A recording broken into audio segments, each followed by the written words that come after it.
ang nabubuhay para sa sarili lamang.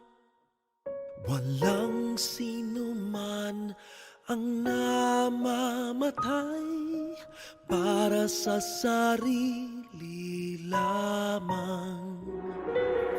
Tayong lahat ay may pananagutan sa isa't isa.